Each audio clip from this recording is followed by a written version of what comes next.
고려 수도가 어디죠? 고려 수도 어디에 개경. 그쵸. 개경이죠, 개경.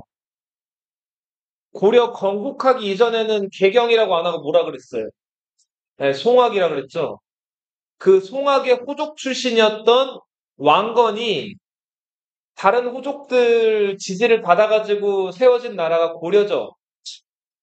고려는 그 신라로부터 항복을 받아냈고 후백제 견훤이 이제 왕건한테 항복해 오죠.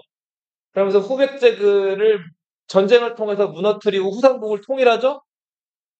자, 고려라는 나라는 왕건 혼자 불쑥 솟아가지고 세운 나라예요. 왕건도 호족이었고 수많은 호족들의 지원을 받아가지고 세워진 나라가 고려죠. 호족연합국가예요.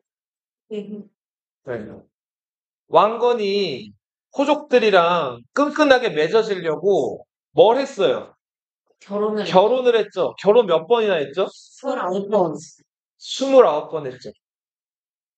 자, 우리나라에서 결혼 제일 많이 한 왕이 고려 태조 왕건이에요.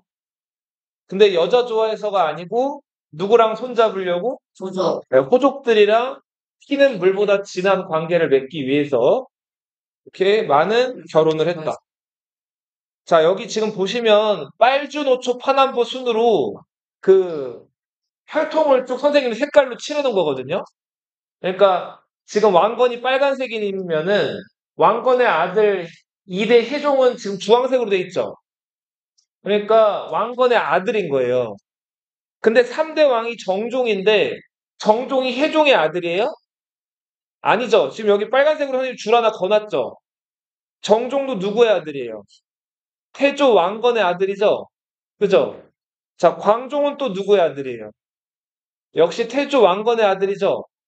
자, 이렇게 지금 왕위가 아버지에서 아들에게로, 아들에게서 손자로 이어지는 게 아니라 형제간에 지금 이어지고 있죠. 자, 초기 고려시대, 이 고려 초기의 왕권이 안정적이었다, 좀 불안정했다? 불안정했다. 왜 불안정했다? 왕건이 결혼 많이 해가지고 자식들이 많았죠. 그 자식들이 저마다 왕이 되려고 했기 때문에 초기 왕위 계승에서 뭐 분쟁이나 왕위 다툼이 많았고 실제로 반란이 막 일어나기도 한단 말이에요. 그쵸? 자, 그래서 이런 혼란하고 자식만 왕건이 아들만 25명 낳았다 그랬잖아요. 이거 다 정리하고 손에 피 묻혀가면서 다 숙청했던 사람이 누구예요? 광종이었죠, 광종. 네. 미친 건 아니고 빛광자인데 실제로 이름 좀 많이. 실제로 광종 관련된 사극으로 뭐 빛나거나 미치거나 그런 사극도 있었었어요. 되게 유치한 좀 제 네이밍이라고 생각하는데 어떻게 보면 가장 광종 업적을 좀 잘 보여주는 그런 대목이라고 할 수도 있을 것 같아요. 이름 무슨 얘기? 자, 일단은 동족의 피를 가장 손에 많이 묻힌 한국사 역사상 그런 임금이 누구라고요? 광종입니다. 자, 광종은 왕이 된 다음에 자기 왕위를 위협할 수 있는 지방의 호족들, 그 호족들 힘의 원천이 뭐였어요? 원천이. 호족들이 데리고 있는 노비들이었죠. 이 노비는 나라의 세금을 안 내고 무기를 지어주면 군사 앞에고. 그렇죠. 이 호족의 개인적인 도구라고 볼 수가 있는 사람들이죠. 네. 이 사람들은 지금 시우가 얘기한 것처럼 호족이 데리고 있어서 먹이고 재워주기만 하면은 필요할 때 무기 주면은 이제 자기를 위해서 호족을 위해서 싸울 수도 있고 자 그런 호족들을 양민으로 풀어주기 위한 그 개혁을 실시하죠. 이게 무슨 법이에요? 노비 안건법이에요. 억울하게 노비가 된 그 사람들을 조사해가지고 양민으로 풀어주는 제도였죠. 자, 그리고 호족 자식이라고 해가지고 무조건 관직에 나가는 게 아니라 시험을 봐가지고 관리들을 뽑았단 말이에요. 자, 958년에 우리나라 역사 최초로 시험 봐가지고 관리 뽑는 제도가 시작됐어요. 무슨 제도? 과거 제도죠. 과거 제도는 가보개혁 때 없어질 때까지 무려 900년 동안 이제 한반도에서 인재를 뽑는 유일한 방법이었다. 자, 광종이 그렇게 수도 없이 많은 왕씨들을 다 제거하고 26년 만에 죽어요. 광종의 뒤를 이어서 왕이 된 사람은 경종이, 광종의 큰아들이었어요. 근데 경종은 이렇다 할 뭐 이렇게 막 큰 업적을 남긴 거는 별로 없고 하나 있다면은 경종의 이제 신하들에 의해서 추진된 그 제도인데 전식과라고. 자, 보세요. 고려 건국이 지금 몇 년이에요? 태조 왕건이 건국한 게 918년이죠. 자, 경종 때가 돼서 경종이 왕이 됐을 때 몇 년이에요? 975년이죠. 대략 시간이 얼마나 흐른 거예요? 70. 거의 60년 가까이 흐른 거죠. 그렇죠? 시간이 꽤 많이 흘렀죠. 자, 그러면서 그동안 세종, 정종, 광종을 거치면서 많은 왕족들이 목숨을 잃었고 호족들이나 이런 사람들이 다 광종 때 정리가 많이 됐죠. 이제 힘이 있던 사람들은 힘이 빠지게 되고 많이 이렇게 죽거나 했단 말이에요. 이제 왕권이 좀 어느 정도 확립이 됐어요. 그래서 경종 때는 어떤 걸 하냐면 관리들 등급을 매겨요. 1등부터 18등까지 매겨요. 자, 어떻게 매기냐면 제일 높은 사람은 정 1품이에요. 지금 너희 공무원 뭘로 평가해요? 급수로 얘기하죠. 1급 공무원부터 9급 공무원까지 있잖아요. 1급이 제일 높은 공무원이죠. 9급이 제일 낮은 공무원이고. 자, 정 1품 아래 종 1품이 있어요. 그리고 그 아래 정 2품이 있는 거예요. 이렇게 쭉 내려가가지고 몇 품까지 있어요? 종 9품까지 있는 거예요. 등급이 총 몇 등급? 18등급이죠? 네, 18등급이죠. 이렇게 나눠놓고 이 등급의 공무원들한테 월급 주는 시스템을 만든 거예요. 그게 전식과예요. 자, 여기서 전식과에서 전은 전지를 뜻해요. 뭘 뜻한다고? 전지는 뭘까요? 종이에요? 네. 전지는 이거는 이제 농경지예요. 밭전자예요, 밭전자. 자, 시는 시지를 뜻해, 시지. 시지는 뭐냐면 임야를 뜻해, 임야. 임야가 뭘까, 임야? 임자가 숲을 임자예요. 그래서 땔감을 얻을 수 있는 숲이나 산을 뜻해요. 그리고 고려시대 때 등급을 품이라고도 불렀고 과라고도 불렀거든요. 전지와 시지를 등급, 품계에 맞게, 과에 맞게 나눠주는 거예요. 그래서 전식관. 그리고 전지와 시지를 등급에 맞게 준 토지를 과전이라고 불렀어요. 뭐라고 불렀다고요? 과전.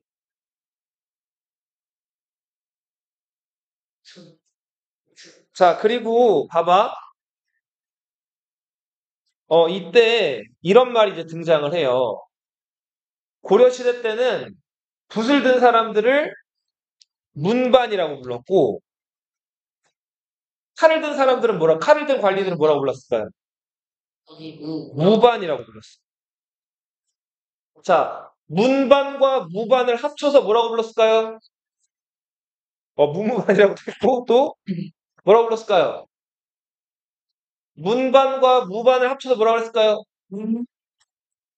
양반이라고 불렀어요. 들어봤어요? 양반. 그리고 임금은 항상 어딜 향해서 앉는다 그래요? 남쪽을 향해서 앉는다 그러죠? 그래서 우리 조선시대에 임금이 남쪽을 보고 앉았기 때문에 남문이 정문인데, 조선시대 그 경복궁의 정문이 무슨 문이에요? 광화문이죠, 광화문. 남쪽에 있는 문. 임금은 남쪽을 보고 앉는데, 자, 그, 그러니까, 이 문반들은 동쪽에 앉았다 그래서 동반이라고도 부르고요. 무반들은 그 임금을 기준으로 해서 서쪽에 앉는다고 해서 서반이라고 불렀어요.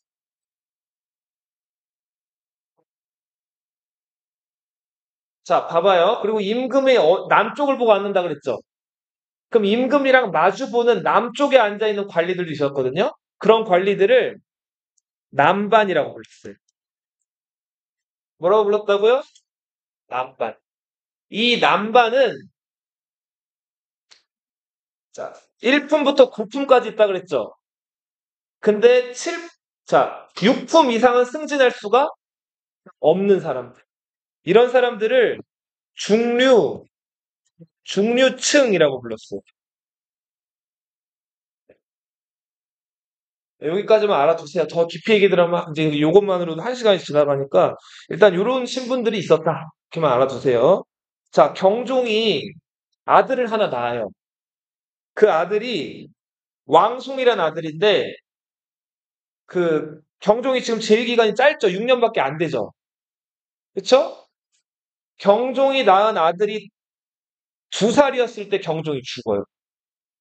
그럼 2살짜리가 왕하기 좀 그렇죠. 그래서 경종의 뒤를 이어가지고 경종의 그 사촌이었던 성종 왕치가 6대 임금이 돼요. 이 왕치는 왕건의 손자죠. 왕욱이라는 사람의 아들이었고 이 성종 때는 어떤 일이 있냐면 최승로라는 신하가 고려가 이렇게 개혁됐으면 좋겠습니다 하는 28가지 개혁안. 자, 이게 최승로의 시무 28조예요. 따라 읽어보세요. 시무 28조. 이 시무 28조 내용을 좀 이따 볼 거예요. 그리고 여러 가지 제도 개혁들이 이루어지는데 얘들아 봐봐. 고려는 누가 연합해가지고 만들어진 나라라 그랬어요. 호족들이 연합해서 만들어진다 그랬죠. 근데 그 호족들이 저마다 고개 빳빳이 들고 우리가 고려 세우는데 공을 세웠으니까 우리는 공신이야. 우리 특별히 대우해줘. 우리한테 뭐 이렇게 저렇게 시킬 생각 하지 마. 이런 게 고려 초반 분위기였어요. 그 되게 껄끄러웠단 말이에요, 후족들이. 근데 광종이 어떻게 했어요, 힘을? 오늘 힘을 빼놨죠. 어떻게 힘 뺐어요? 수비 안 가. 그렇죠. 호족들이 데리고 있던 노비들 조사해가지고 평민으로 풀어버린다든지, 그리고 호족 자식이라고 해서 무조건 관직에 나가는 게 아니라 뭘 보게 했죠? 시험을 보게 했죠. 그래서 호족 힘을 조금 빼놓은 다음에 이제 호족이라고 부르지 않고 뭐라고 부르게 되냐면 이들을 향리라고 부르게 돼요.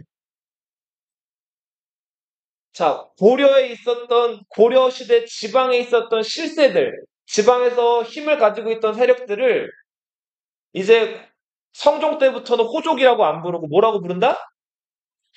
향리라고 불러요. 향리. 여기서 봐봐.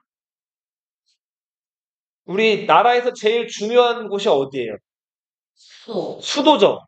수도를 뜻하는 한자가 수도 경자죠. 그죠? 그리고 수도를 이거는 실제로 수도가 여기 위치해서 그런 건 아니지만 가장 중요하기 때문에 이렇게도 부르죠. 뭐라고도 불러요? 중앙이라고 불러요. 우리 지금 서울이 대한민국에서 중앙에 있어요? 그런데 제일 중요하기 때문에 서울을 중앙이라고도 하죠. 네. 정치적으로 표현할 때 그렇게 표현한단 말이에요. 그러면은 수도에 대비되는 지방을 뭐라고 한다고? 향이라고 불러요. 향. 자, 수도가 경이면 지방은 뭐라고요? 향이, 시골 향자란 말이에요. 자, 이 향은 정치적으로 표현할 때 뭐라고 표현할까요? 지방이라고 표현해, 지방. 그러니까 대한민국 같은 경우에는 서울 외의 지역은 다 뭐예요? 다 지방이에요. 그리고 그 지방을 나타내는 한자를 옛날엔 뭐라고 했다? 한 글자로 향이라고 불렀어. 향. 자, 호족들이 이제 뭐라고 불리게 된다고요? 성종 때부터? 향리라고 불리게 돼요. 향리. 시골에 있는 관리라는 뜻이에요.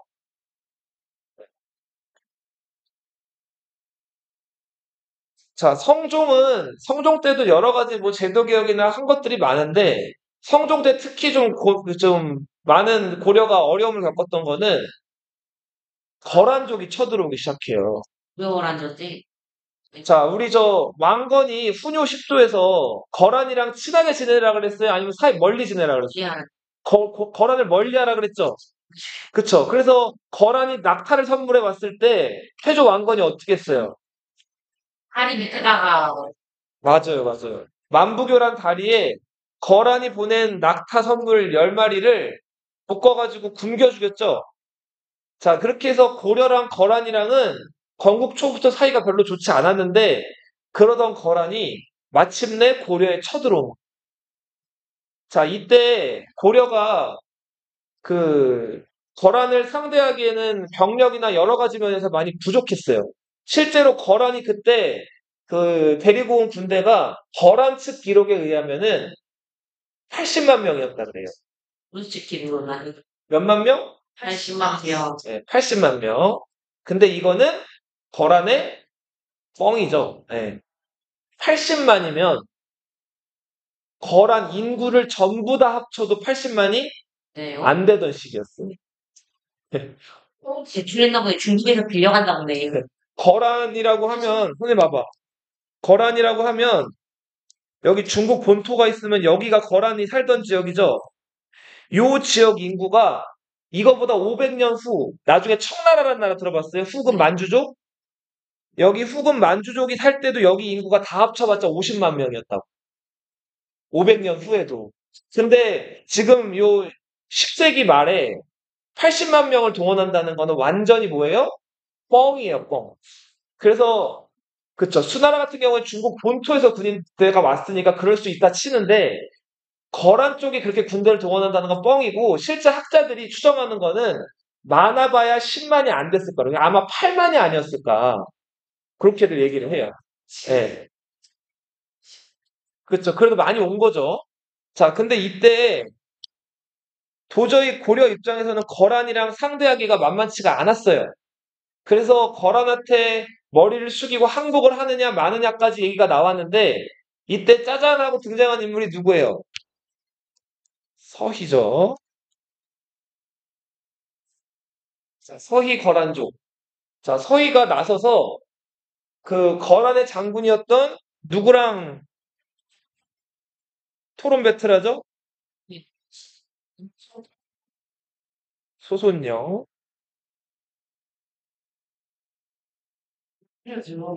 그렇죠. 여기서 이제 소위 말하는 그 역사 배틀이 시작이 되죠. 소손영이 먼저 뭐라 그랬어요?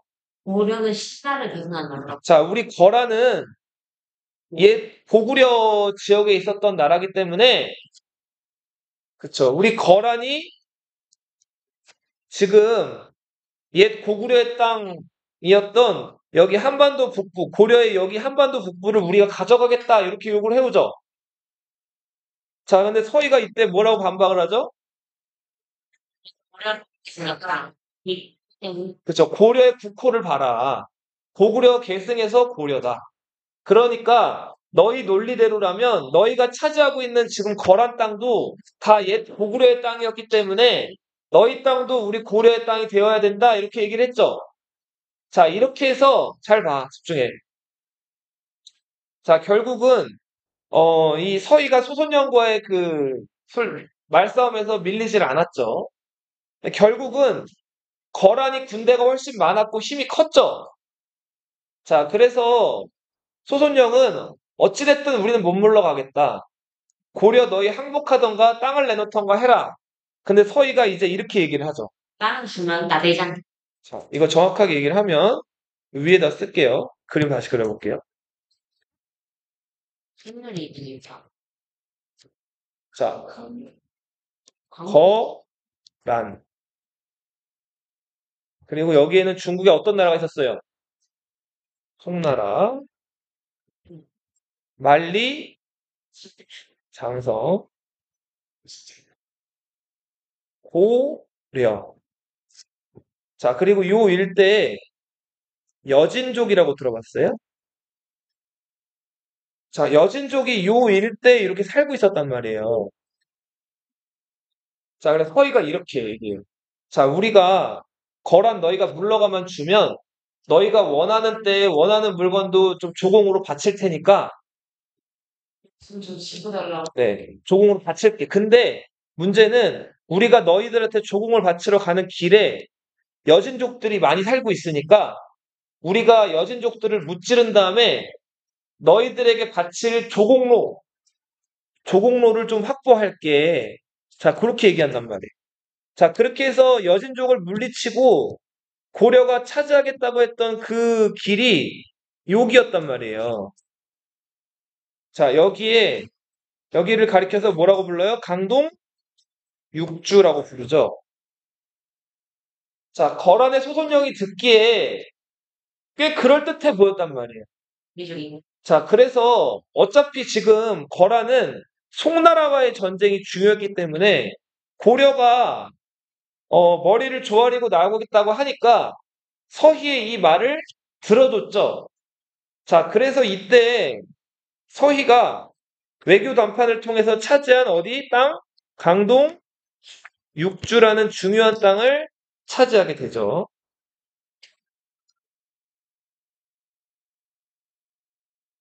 자, 여기부터 이제 좀 이제 고려 왕조사인데 잘 들어보세요.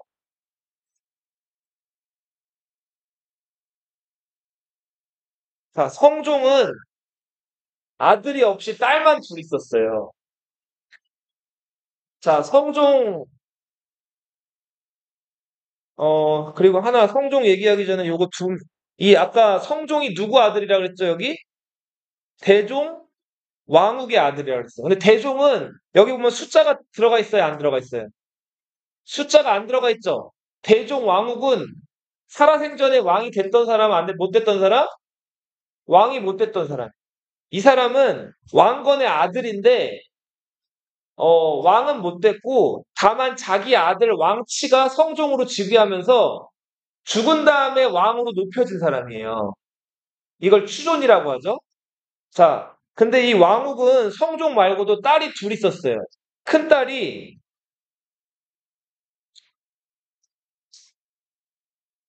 헌의 왕후 황보씨였고요. 아들은 성종이고, 둘째 딸이 헌정 왕후였어요.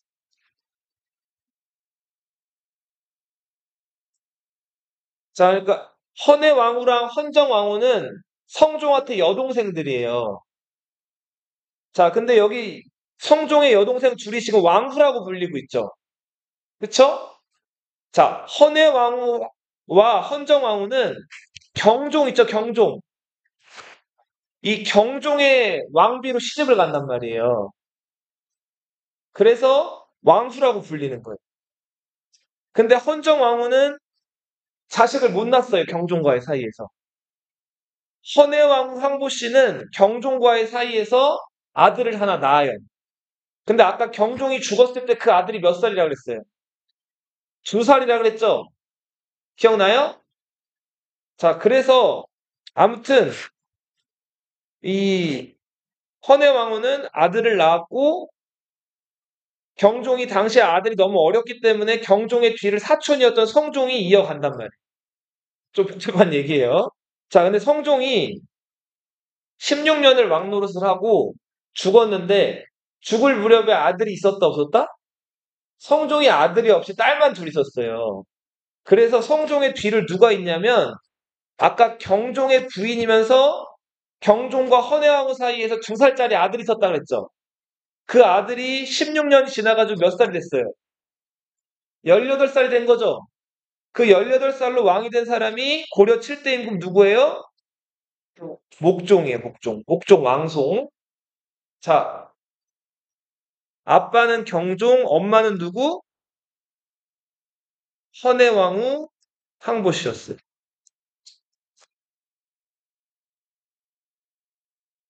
자, 봐봐. 선생님 봐봐. 왕조사회에서 자기 아들이 왕이 되면 엄마는 뭐가 될까요? 아, 먼저. 자, 어제 드라마 봤는데. 왕조사회에서 남편이 왕이면은 자기는 뭐가 돼요? 왕후가 되죠, 왕후. 그쵸? 다시. 왕조 사회에서 남편이 왕이 되면 부인은 뭐가 돼요? 왕후가 되는 거죠. 그리고 그 왕과의 사이에서 아들을 낳았는데 그 아들이 왕이 되면 남편이 죽고 그 아들이 왕이 되면 그 여자는 이제 왕후에서 뭐가 될까요? 조선시대 때는 대비라고 하고 고려시대 때는 태후라고 부르죠.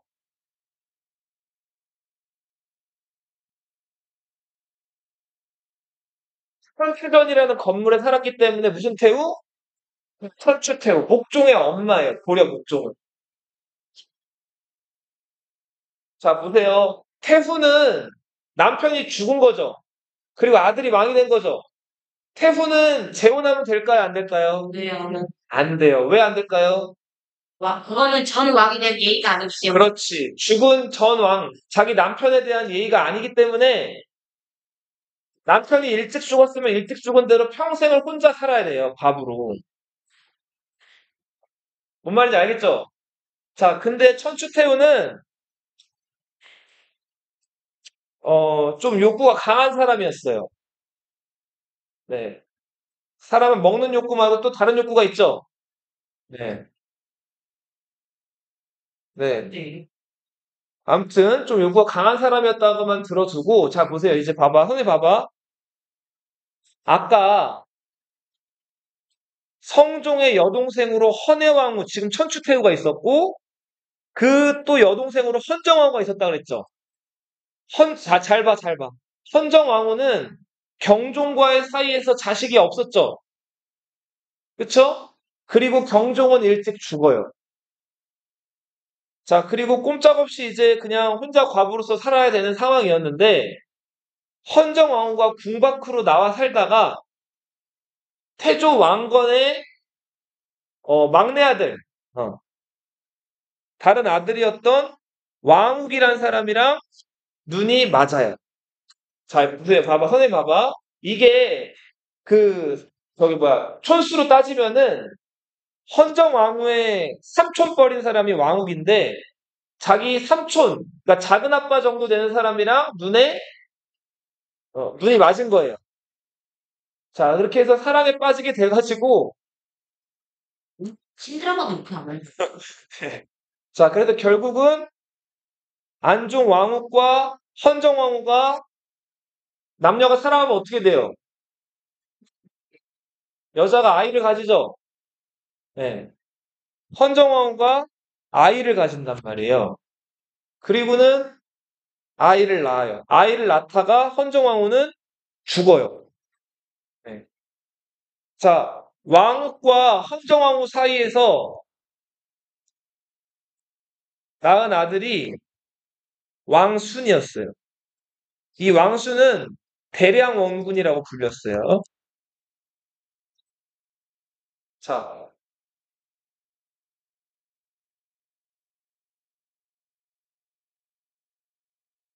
보세요. 이제 아까 경종이랑 목종 얘기를 좀 했었는데 목종 엄마가 천추태후라 그랬죠? 기억나죠?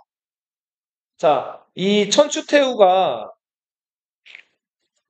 욕구가 좀 강한 여자라 그랬죠? 예. 그래서 원래 과부로 혼자 살아야 되는데 남자친구를 만들었어요. 예. 남자친구를 만들었는데 그 남자친구가 김치향이라는 사람이었어요. 사람들이 김치에 싫어. 네. 김치나, 네, 김치향. 김치. 자, 그래서 이 김치향이랑 그 사랑에 빠진 거예요. 그래, 여자친구. 지역 이름이 양이길래. 그리고는 태후가 이 김치향과의 사이에서 임신을 또 해요. 그리고는 아들을 낳는단 말이에요. 네, 김치라. 자, 선생님 봐봐. 목종은 나름 왕이 된 다음에 왕으로서 열심히 정치도 하고 좀 해보고 싶었는데 엄마가 일단 너무 드세요. 엄마가 드세가지고 자기가 정치 좀 하려 그러면 이래라 저래라 하고 엄마가 그러면 안 되는데 뭐도 만들었어요? 남자친구도 만들었죠. 그리고 엄마가 남자친구 만들어가지고 막 아들도 낳았단 말이에요. 저 제한테 도희. 목종 입장에서는 어땠을까요? 너무 싫었겠죠? 자, 그래서 목종도 좀 고상한, 좀 색다른 취미를 가지게 돼요. 자, 고려사 기록에 의하면 어떤 취미를 갖냐면, 남색을 밝혔다 그래. 그거 진짜 금방. 아니, 색, 남색이 뭘까요? 컬러를 좋아하는 거죠? 아니죠? 남자를 좋아했던 거예요. 그래서 실제로 오늘 좀 그런 얘기가 많이 나오네요. 자, 이렇게 뭐 유행간이라고 해서 좋아하는 얼굴이 아주 곱상하게 생긴 그런 요즘 아이돌 같은 뭐 그런 곱상하게 생긴 유행간이라는 남자를 만나가지고 네, 이렇게 쓰다듬기도 하고 이렇게 자 그렇게 해서 동성애를 즐겼던 왕이에요. 저건 왕으로 치지. 자 근데 남자 좋아하니까 자식이 있었겠어요? 없었겠죠. 자 그래서 목종은 자식이 없었는데 자 목종이 자식이 없다 보니까 그 다음 뒤를 누가 이을 건지를 가지고 이제 말이 많았는데 목종의 엄마였던 천추태후는 자기 아들 목종이 가망이 없어 보이니까 자기 남자친구 김치향과의 사이에서 낳은 아들을 왕으로 앉히고 싶었던 거예요. 막장이죠? 자, 그런데 고려에서는 아까 잠깐 얘기하다 말았는데 왕건의 아들이었던 왕욱과 천추태후의 여동생이었던 헌정왕후 사이에서 사생아, 그러니까 결혼을 하지 않은 이렇게 남녀간에 어떻게 보면 인정받지 못할 관계에서 태어난 아들이 하나 있었죠. 왕건의 손잡벌이었던 누가 태어났다 그랬죠 아까? 대량원군이 태어났다 그랬죠. 자, 광종 때 많은 왕족들을 다 죽였기 때문에 이 당시 왕위를 계승할 만한 후보 자격으로 있던 사람이 누구밖에 없었어요? 이 대량원군밖에 없었어요. 천추태후 입장에서는 김치왕과 자기 사이에서 낳은 아들을 왕으로 앉히고 싶은데 누가 버젓이 살아있는 거예요. 대량원군이 있는 거죠. 자, 그래서 이 대량원군 목숨을 천추태후가 뺏으려고 이 여러 가지로 막 자객을 보내기도 하고 하거든요. 근데 대량원군이 거기서 살아남고 버티려고 어떻게 했냐면 머리를 깎고 절에 들어가서 승려로 지냈어요. 어렸을 때부터.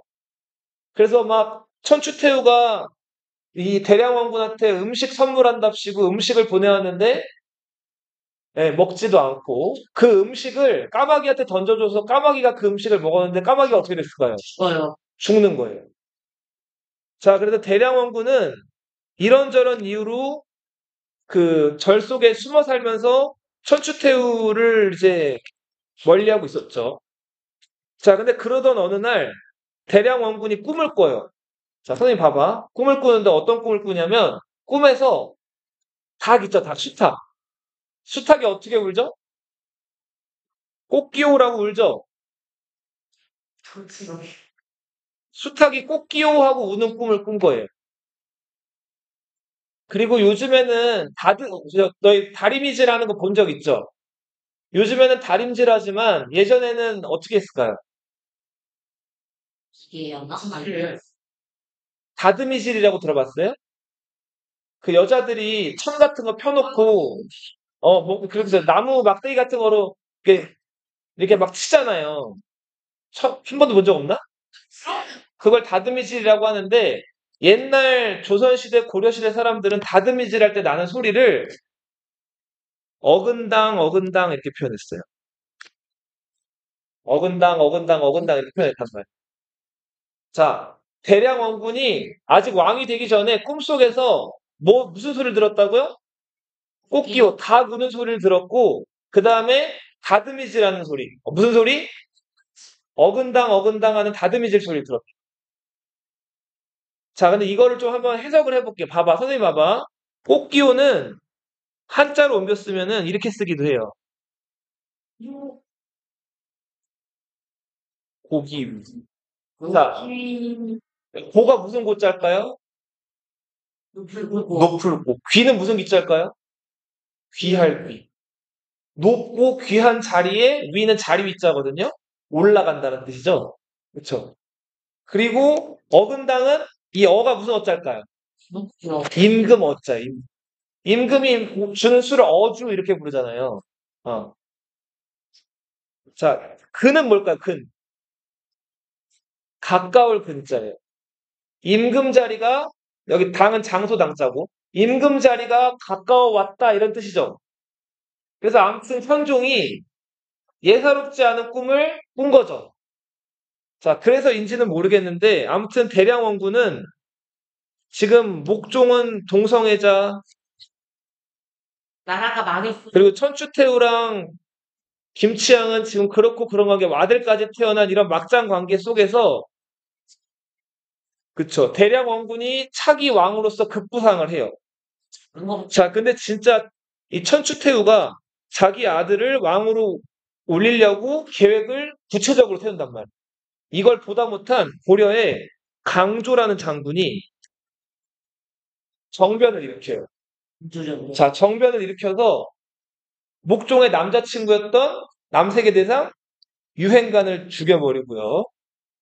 그리고 김치향도 죽여버려요. 천추태후는 가둬요. 자, 그리고 목종은 왕위에서 끌어내린 다음에 유배를 보냈다가 자, 그 독약을 먹으라고 했는데 독약을 목종이 안 먹어요. 그러니까 어떻게 했을까요? 칼로 찔러 죽여버리죠. 네. 자, 이렇게 해서 목종도 강조에 의해서 어떻게 된다? 죽는다. 임금이 죽는 거를 뭐라고 표현하죠? 시패. 자, 강조가 목종을 죽인 다음에 바로 따다다다 달려갔던 사람이 누구? 대량원군이었죠. 이렇게 해서 강조에 의해서 왕이 된 사람이 고려의 8대 임금 누구다? 현종이다. 현종.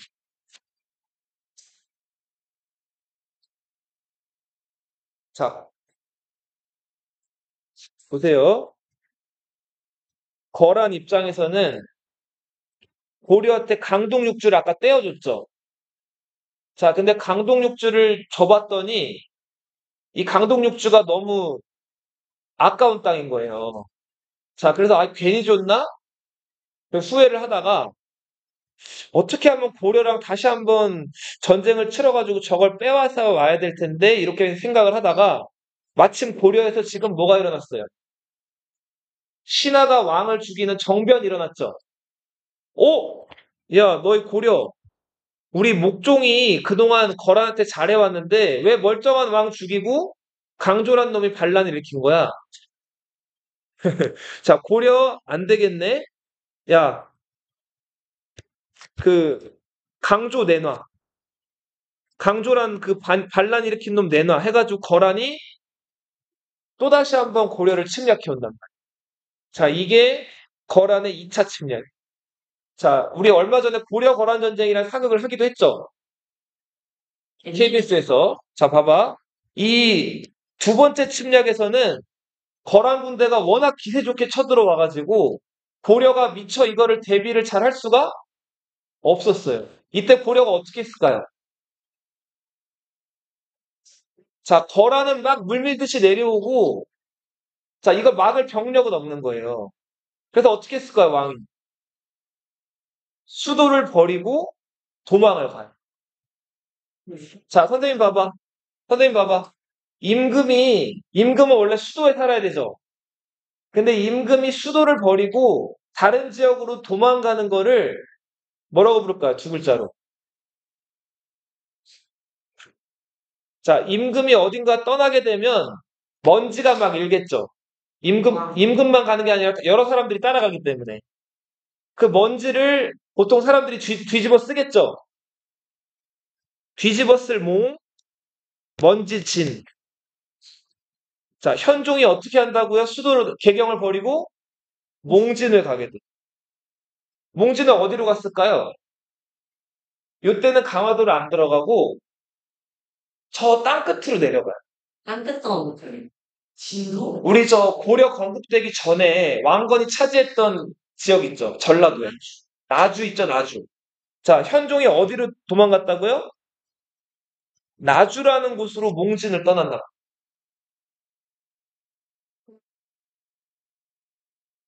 자, 그렇게 해서 수도를 거란한테 뺏겨요. 개경을. 자, 근데 현종이 저 나주까지 아주 땅끝까지 내려가 버리니까 거란 입장에서도 전쟁을 확실히 이기려면 누굴 잡아야 돼요? 왕을 잡아야 되죠. 근데 왕을 쫓아가지고 땅끝까지 쫓아가려다 보니까 시간이 많이 걸리겠죠.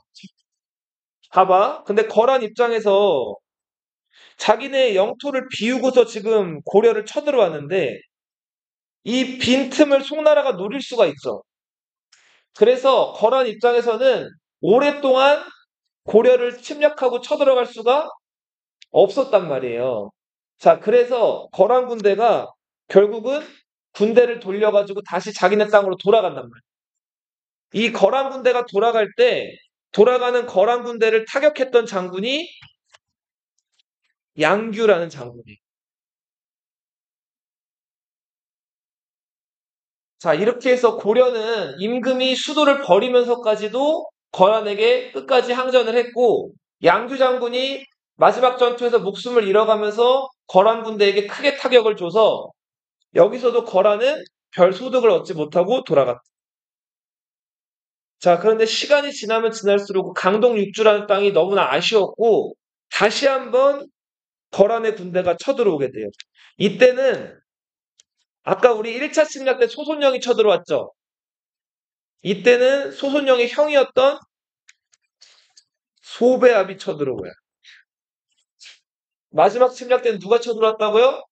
야. 소배압이 쳐들어오고. 자, 이때 강감찬 장군 들어봤어요? 강감찬 장군이 귀주에서 거란 군대를 무찌르게 되죠. 자, 뒤에 그림으로 넘어가 보세요. 그림 보고 마칠게요. 자, 봐요.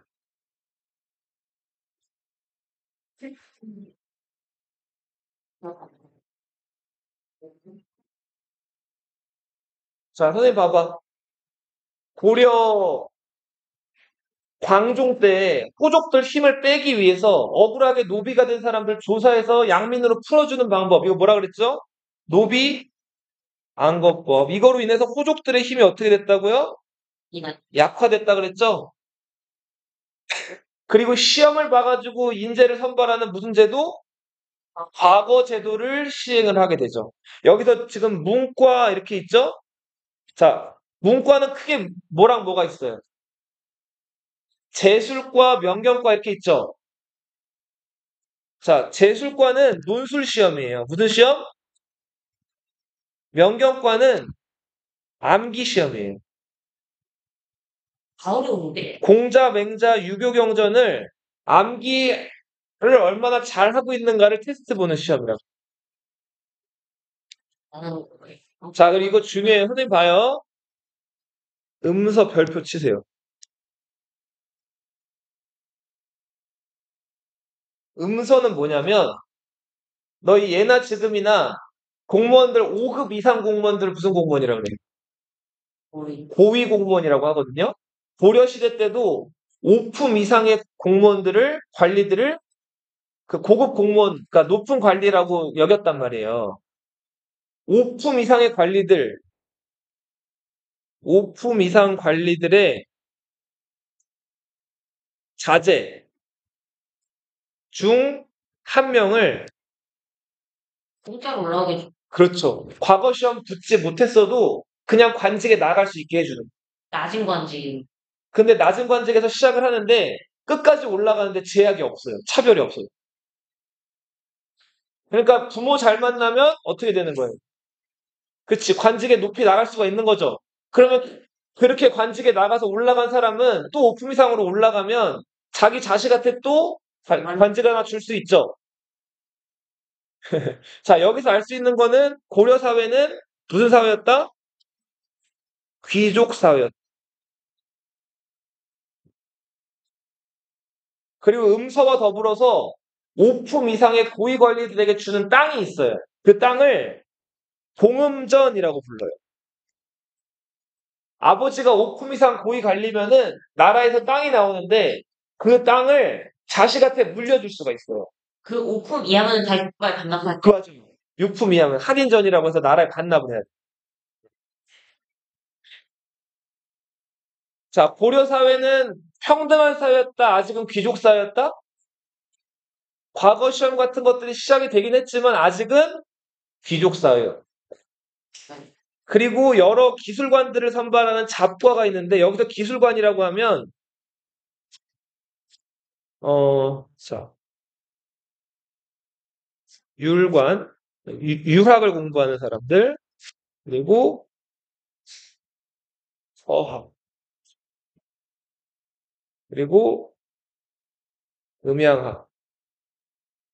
자, 율학은 뭘까요? 율, 율이 뭘까요? 율. 음악, 법률. 법률 연구하는 사람. 자, 그럼 서학은 뭘까요? 구두로 쓰는 거. 정치, 서예. 그렇죠. 자, 음양학은 뭘까요? 음악, 이 사람들은 하늘에 별 보는 사람들 있죠? 천문관들, 음양관들. 고려는 어떤 종교의 나라였어요? 불교의 나라였죠? 그래서 스님들을 뽑는 승과도 있었어요. 자, 교리를 중시하는 종파를 교종이라고 불렀고, 참선이라든지 이런 것들을 중시하는 종파를 뭐라고 불렀어요? 선종이라고 불렀죠? 자, 이렇게 해서 승관을 뽑았는데, 승관 중에서 제일 높은 사람을 뭐라고 불렀을까요? 국사라고 불렀어요. 그 다음이 왕사. 자, 너희 나중에 고려시대 스님하면 여러 사람 나올 텐데, 대각국사 의천이라고 들어봤어요? 해동 천태종, 보조국사 진울, 진울국사 국사죠, 국사.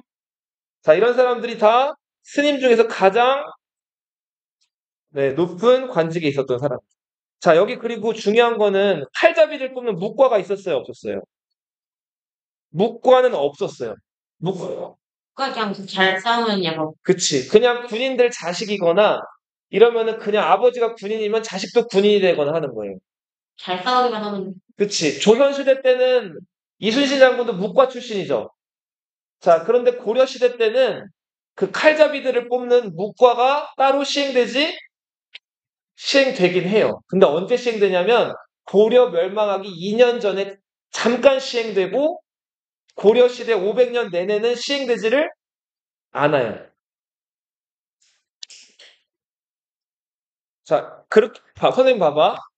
시험 봐서 뽑힌 사람을 높이 대우할까요? 시험 안 봐서 뽑힌 사람을 높이 대우할까요? 시험 봐서 뽑힌 사람을 높이 대우하겠죠. 그래서 고려시대 때는 전반적으로 칼잡이, 무관보다는 문관을 더 우대하는 분위기가 있었어요. 그리고 문관들은 칼잡이들, 무관들을 심지어는 무시하기도 했단 말이에요. 나중에 그 무시받던 무신들이, 그렇죠. 문관들을 다 때려 죽이죠. 그게 고려사회 앞과 뒤로 나뉘는 무슨 정변?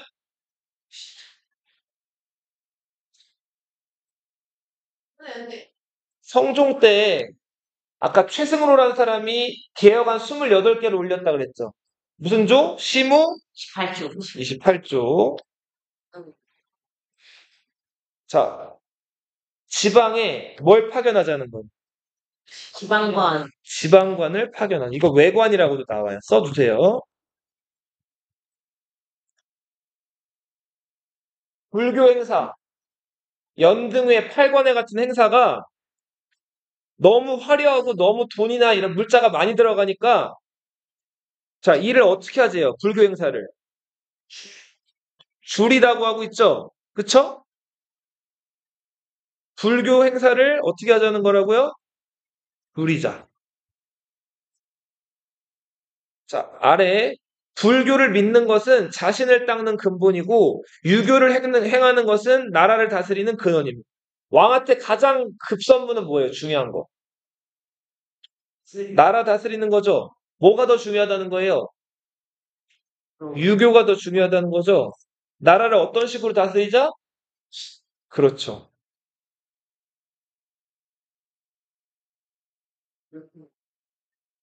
자, 요거 이성육부제는 다음 시간에 할 거고 넘어가 보세요. 요거 35페이지. 자, 고려 성종 때 거란족이 고려를 쳐들어오죠. 이때 서희라는 사람이 거란과 외교談판을 통해서 차지한 땅이 어디였어요? 강동? 그런데 거란이 강동 육주를 떼어주고 보니까 배가 아팠다 그랬죠. 그래서 강조가 천추태후 죽인 거를 명분으로 해가지고 강조 내놔 하고 두 번째로 쳐들어왔다 그랬죠. 이때 고려가 도저히 거란과 상대가 안 될 것 같아가지고 현종이 개경을 버리고 나주로 갔다 그랬죠. 그걸 두 글자로 뭐라고 한다 그랬어요? 몽진이라고 한다 그랬죠. 임금이 수도를 버리고 다른 지역으로 도망가는 걸 뭐라고 한다고요? 먼지 뒤집어 쓰는 거? 예. 몽진이라고 한다 그랬죠. 나주로 몽진을 갔죠. 자, 세 번째 침략 때는 우리 히어로 누구? 강감찬 장군이 어디서 승리했어요? 귀주에서 승리했죠. 귀주 대처. 이 그림 마지막. 자, 고려는 여기 보면 요거 한번 읽어볼게요. 이거. 아주 그냥 좀 뭐라 공부하기 싫어하는 학생의 마음가짐으로 누가 읽어볼까요? 이거 현성이가 한번 읽어보세요. 오늘 공부가 좀 안 땡기는 사람 있어요? 시각 한번 읽어보세요.